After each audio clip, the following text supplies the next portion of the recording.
how to upload and sell t-shirt designs in Teepublic.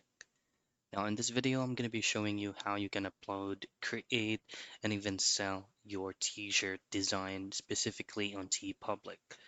First is open up your web browser and head straight into their official site, which is going to be the teepublic.com, and make sure that you already created and logged in into your account.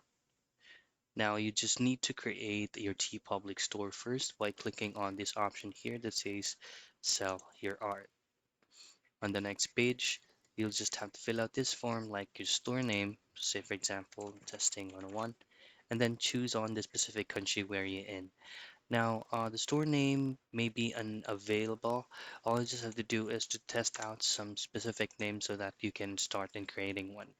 Once you successfully created your store name, you will be redirected into the page in which you just need to export the specific file of the design that you've created for you to be able to upload it.